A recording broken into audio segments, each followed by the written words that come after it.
Hello everyone, আসসালামু আলাইকুম। এই তো প্রতিদিনের মতন চলে আসলাম আরও একটি নতুন ভিডিও নিয়ে। এই যে এখানে ঘুম থেকে উঠে বিছানা গুছিয়ে নিতেছি। এখন তো কয়েকদিন ধরে ভালোই ঠান্ডা লাগতেছে। দেশে মনে হয় এর থেকে আরও বেশি শীত পড়েছে। ঢাকাতে তেমন একটা শীত বোঝা যায় না, তবে দু একদিন ধরে ভালোই ঠান্ডা লাগতেছে। আর বাহিরে প্রচুর পরিমাণে তো রোদ উঠেছে।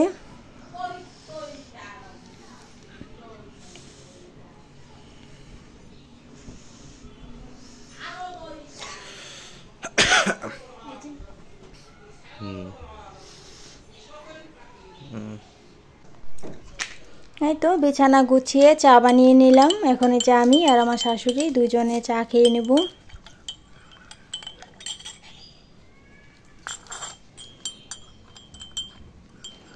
এই তো চা খেয়ে এখন এই যে বাজার পাঠিয়েছে আমার শ্বশুর। এখানে হচ্ছে শাক ছিল, এগুলা কি শাক যেন বলে, ক্ষুদিরা শাক বলে। এখানে ক্ষুদিরা শাক ছিল। আর দেশে তো এই সমস্ত শাক আমরা আগে টোকায় খেতাম, খেতে থেকে উঠিয়ে তারপর খেতাম। আর এখন তো কিনে এনে খেতে হয়, এগুলো তো কিনে আনছে। আর এদিকে হচ্ছে এই যে গরুর মাংস পাঠিয়েছে।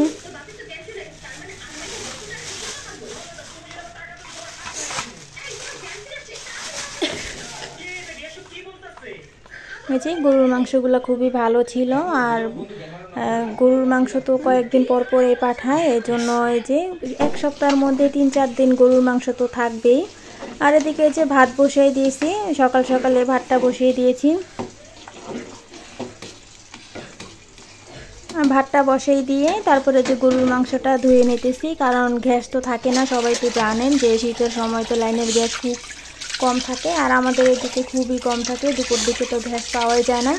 এই জন্য একটু সকাল সকাল উঠে তাড়াতাড়ি রান্না করে নিতে হয়। আর এখন তো এই যে 11টার মতন বেজে গেছে।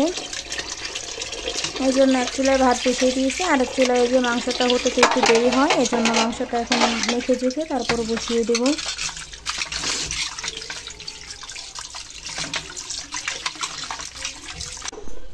আর এদিকে হচ্ছে আমি সব ময় মশলা ভালো করে নিয়ে তারপরে এই যে এখন একসাথে মেখে নিতেছি। এখানে হলুদ পাখি, মরিচ পাখি, আদা বাটা, জিরা বাটা, রসুন বাটা, পেঁয়াজ, তেল, লবণ সব কিছু একসাথে দিয়ে ভালো করে মিক্স করে নিতেছি। এরপরে যে বসিয়ে দিব। আর এদিকে হচ্ছে যে শাকটাও বসিয়ে দিলাম। ভাত তো হয়ে গেছে, এখন শাক বসিয়ে দিয়েছি। আর এই তো এখানে এই যে গরুর মাংসটাও রান্না করা হয়ে গেছে। আমি আজকে গরুর মাংসে বড় বড় আলু দিয়েছিলাম। গরুর মাংসে আলু দিলে তো সবাই খায়, খুবই ভালো লাগে খেতে। এখানে এই যে আমার মেয়েরাও আলু খুবই পছন্দ করে, এই জন্য আরও বেশি করে আলু দেওয়া হয়। ওরা তো মাংস খায় না, শুধু আলুই খায়। গরুর মাংসের আলুটা অনেক পছন্দ করে। এই তো এখানে যে মাংসটা হয়ে গেছে, আর এদিকে আমি শাকটাও বাগার দিয়ে নিয়েছি। আর এদিকে হচ্ছে যে আমার শাশুড়ি কাপড় চোপড় ধুয়ে নিতেছে।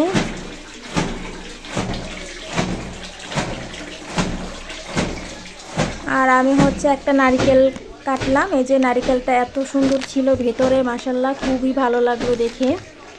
পুরটা খুবই ভালো ছিল।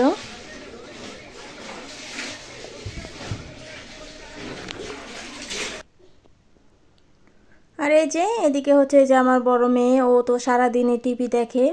এই যে এখন বসে বসে টিভি দেখতেছে। আর এখন এই যে দুপুরবেলা মারিয়ামের বাবাও চলে এসেছে ভাত খেতে। এখন এই যে ভাত খেয়ে নিতেছে।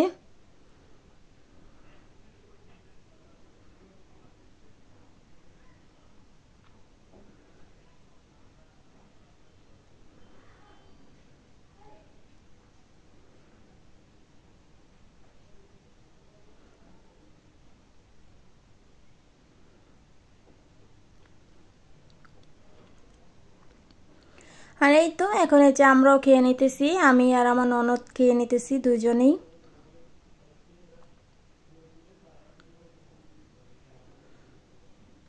প্রথমে আমি এই যে শাক দিয়ে ভাত খেয়ে নিলাম। শাকটা মাশাআল্লাহ ভালোই হয়েছিল, তবে দেশের শাকের মতন তো আর লাগে নাই, কেন দেশের শাকের স্বাদই অন্যরকম। আর এদিকে হচ্ছে যে আমার ননদ, ও শাক খাবে না, ও যে গরুর মাংস নিতেছে, গরুর মাংস দিয়ে ভাত খাবে।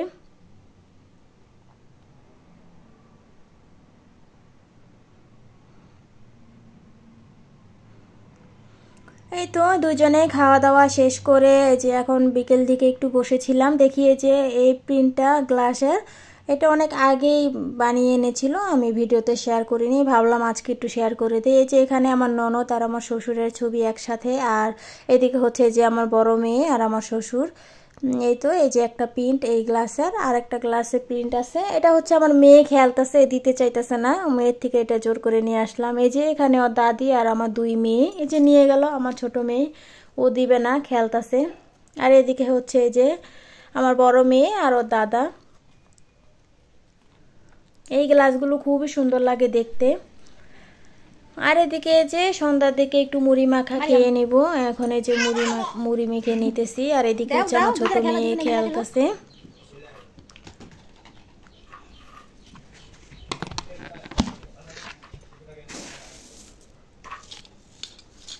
যে এখানে মুড়ি মেখে নিলাম, এখন এই যে পেঁয়াজ, বেশি কিছু দেইনি, বেশি কিছু ছিল না বাসায়, যা ছিল তাই দিয়ে মুড়ি মেখে নিতেছি। এখানে যে পেঁয়াজ, ধনিয়া পাতা, আর এই যে গরুর মাংস নিয়েছি, আর একটু গরুর মাংসের আচার নিয়েছি, তো এই জন্য কালারটা একটু কালো কালো হয়েছে। গরুর মাংসের আচার তো আমি বেশি করে ভাজা ভাজা করেছি, এই জন্য একটু কালো কালো হয়েছে, কালো ভুনা হয়েছে। খেতেও তো খুবই মজা লাগে গরুর মাংসের আচার।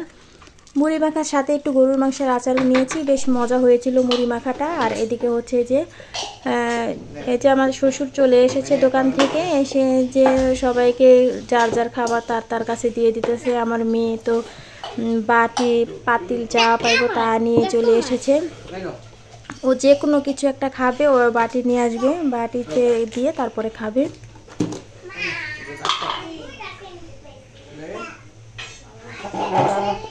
আর এদিকে ছিল একটা বড় দুধের প্যাকেট ছিল, আর এখানে ছিল পুরি। আর এই তো এখানে হচ্ছে যে আমার শাশুড়ি আমার ছোট মেয়েকে ভাত খাইয়ে দিতেছে, ওকে ভাত খাইয়ে দেওয়া মানে পুরো সারা রোম দৌড়পাড়া, ও তো একসাথে স্থিরভাবে বসে খায় না।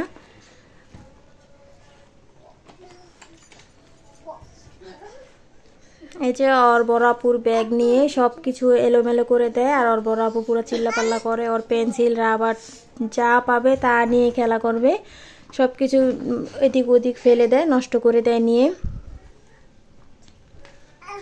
এই যে বাপ্পা, এই যে বাপ্পা, এই যে এখানে দাদি ওকে ভাত খাইয়ে দেবে, এক লোকমা ভাত নিয়ে এখন বলতেছে ও যে ও খাবে না, দুষ্টামি করতেছে আর খাবেই না বলতেছে। খাও খাও খাও, মজা মজা খাও, আর খাবো না। এতে এদিকে যে আমার ননদ পানি খাইয়ে দিতেছে, ভাত খাওয়া হয়ে গেছে, দুই এক লোকমা খেয়ে হয়েছে, এখন এই যে পানি খেয়ে নিল, আর ভাত খাবে না।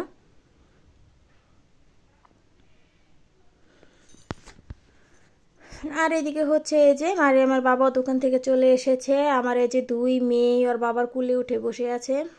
এই তো আজকের ব্লগটা আমার এই পর্যন্তই, যদি ভালো লেগে থাকে অবশ্যই লাইক, কমেন্ট আর সাবস্ক্রাইব করে দিয়েন। আল্লাহ হাফেজ।